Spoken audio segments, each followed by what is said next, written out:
dimulai di Rusia, di mana sebuah keluarga beranggotakan 3 orang duduk di tepi sungai menikmati waktu mereka. Yang termuda di antara mereka, Sergei Alkosov, membual kepada kakak laki-laki dan ibunya tentang dia berada di atas pohon. Ketika tiba-tiba jet tempur Jerman terbang di atas. Sang ibu pun meminta anak-anaknya untuk segera bersembunyi di semak-semak. Namun anak berusia 6 tahun tersebut mengaku tidak takut dan menyerang jet tersebut dengan ketapel. Yang mengejutkan semua orang, dia berhasil mengenai jet tersebut dan meledakkannya. Namun ketika dia melihat sekeliling, keluarganya telah tiada. Sergei terbangun ketakutan dari mimpinya dan memanggil ibunya. Saat itu seseorang mengetuk pintunya. Dengan asumsi itu adalah ibunya, dia berlari ke arahnya, tapi seorang wanita tetangga datang karena panik. Dia berterima kasih kepada Tuhan karena menjaga dia tetap hidup dan memberitahu dia bahwa ibu dan saudara laki-lakinya telah meninggal. Anak laki-laki kecil itu tidak dapat memahami apa yang dikatakannya. Dia ingin tinggal di rumah menunggu ibunya. Wanita itu mengatakan kepadanya bahwa Jerman telah menyerang mereka dan dia harus melarikan diri. Saat itu, beberapa tentara mendekati rumah mereka. Wanita itu membuat Sergei berlari keluar melalui jendela, namun ditembak mati sebelum dia bisa bergabung dengannya. Anak kecil berusia 6 tahun itu sekarang sendirian tanpa keluarga dan teman.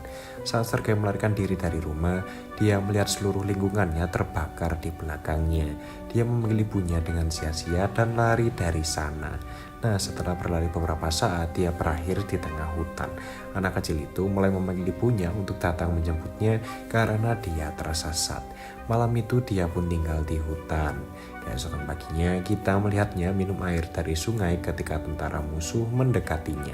Sergei mengetahui bahwa mereka berbahaya dan segera bersembunyi di dalam akar pohon. Dia terkejut ketika seekor ular mendekat tapi tidak mengucapkan sepatah kata pun atau melarikan diri. Sergei lebih takut pada tentara daripada ular. Para prajurit makan di tepi sungai dan pergi. Setelah itu Sergei mengambil sisa makanan mereka dan melahapnya untuk malam itu. Namun di penghujung hari anak kecil itu kelelahan. Dia belum makan cukup dalam 2 hari dan berjalan tanpa tujuan. Dia pun terjatuh saat dia pincang tetapi tidak berhenti berjalan. Saat dalam perjalanan dia melihat buah beri liar dan melahapnya. Tapi saat itu sebuah ledakan terjadi di belakangnya membuatnya terkejut. Anak laki-laki itu menjadi pusing dan mulai berhalusinasi seseorang datang di belakangnya. Namun bahkan dalam kondisi seperti itu dia tetap berani dan memberitahu orang tersebut bahwa dia memiliki senapan dan tidak takut. Dia tertatih-tatih ke depan tetapi jatuh pingsan setelah beberapa saat. Saat dia tertidur, 2 tentara mendekatinya. Adegan kemudian beralih ke pangkalan militer Rusia di mana Komandan Kuznetsov menunggu tentara patrolinya. Mereka masuk bersama anak kecil yang terluka dan lemah. Ketika tentara menyatakan bahwa mereka berada di sisinya, anak kecil itu membuka diri dan memperkenalkan dirinya. Para prajurit tertawa ketika anak itu menjabat tangannya dengan sang komandan, mengisyaratkan agar dia memperkenalkan dirinya juga.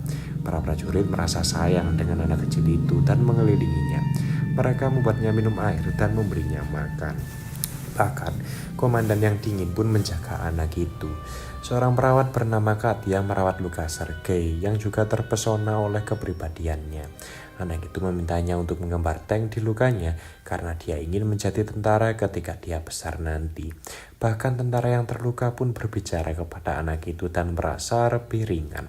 Sergei terpesona dengan senjata komandan dan pasukannya. Komandan juga menjawab semua pertanyaan anak kecil itu dan membiarkannya bermain dengan pistol kehormatannya setelah mengeluarkan peluru. Sergei menunjukkan kepadanya tank yang ditarik di perutnya dan membanggakan dirinya sebagai seorang prajurit.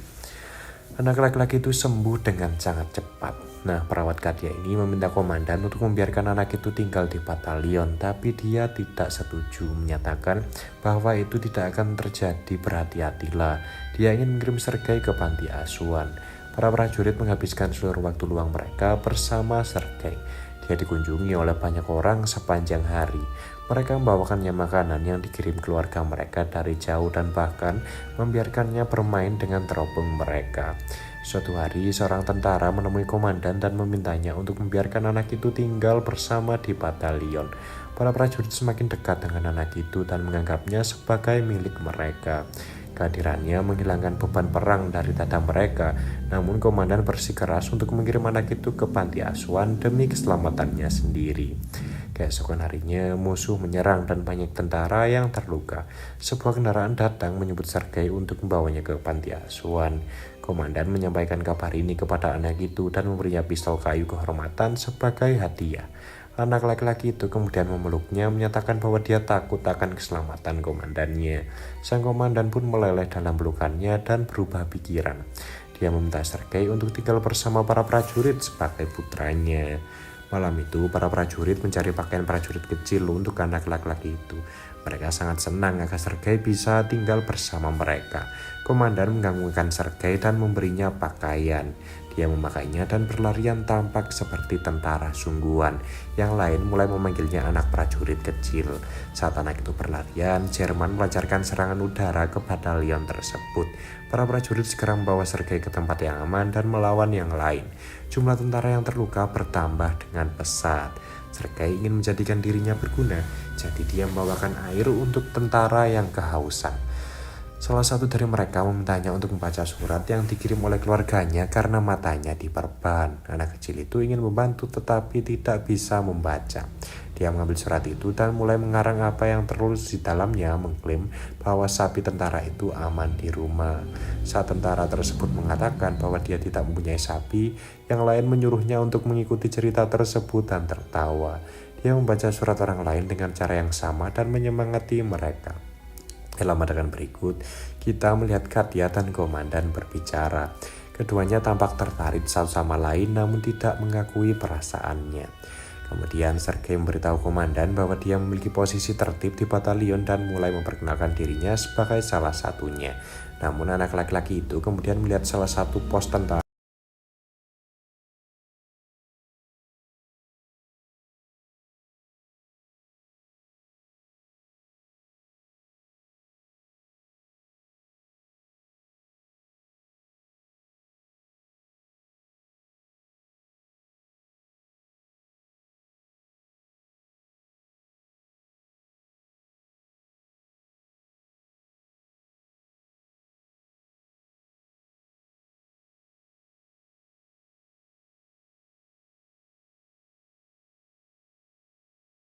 skeptis tapi tetap pergi bersama anak itu. Saat mereka sampai di dekat tumpukan jerami, mereka diperingatkan untuk melihat dua mata-mata Jerman bersembunyi di bawahnya. Mata-mata itu pun ditangkap dan anak itu dipuji karena kecerdasannya. Malam itu, komandan menunjukkan kepada Sergei surat-surat resmi untuk adopsinya. Dia sekarang resmi menjadi ayah anak tersebut. Sergei mengetahui perasaan sang komandan terhadap Katya, jadi untuk membalas kebaikannya dia mengajaknya untuk mengaku padanya.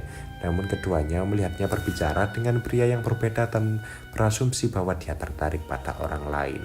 Nah, setelah itu pangkalan itu diserang lagi oleh Jerman. Kali ini Sergei membantu para prajurit dengan sekuat tenaga dengan menyuplai amunisi kepada para prajurit di garis depan. Namun para prajurit di sana memerintahkannya untuk kembali ke gudang karena di luar terlalu berbahaya. Saat dia sampai di gudang, dia melihat komandan dan yang lainnya panik karena sambungan telepon dengan kolonel terputus. Seorang tentara dikirim untuk memperbaiki kabel yang rusak. Sergei mengikuti prajurit itu dan melihat dia terluka parah. Dia bertanya kepada prajurit yang sekarat itu bagaimana dia bisa memperbaiki kabelnya dan dia melakukannya sendiri. Koneksi kembali dan lebih banyak pasukan dipanggil. Usia 6 tahun menyelamatkan hidup semua orang. Kemudian kita melihat komandan dan Katya berbicara di tepi sungai. Komandan akhirnya mengakui cintanya dan memintanya menjadi ibu Sergei. Katya pun sangat gembira, tapi sebelum dia bisa mengatakan apapun, seorang tentara mendekati mereka dan memberinya surat kepada komandan, mengatakan bahwa mereka telah dikirim dari pangkalan. Keesokan harinya, semua tentara berangkat ke markas baru mereka bersama Sergei. Namun dalam perjalanan mereka menemukan ladang ranjau yang meledakkan beberapa kendaraan mereka. Komandannya terluka, sementara anggota kelompok tersebut yang dekat dengan Sergei tewas dalam ledakan tersebut. Dia menangis dan memeluk komandan. Mereka pun membawa orang-orang yang terluka dan melanjutkan perjalanan ke markas baru mereka. Ketika mereka akhirnya mencapai markas lain, mereka bertemu dengan pemimpin komandan, jenderal. Dia juga terkesan dengan ambisi anak tersebut dan mengucapkan selamat kepada komandan karena memiliki anak yang cerdas. Keesokan harinya divisi mereka dianugerahi Panji Penjaga. Begitu pula anak laki-laki tersebut.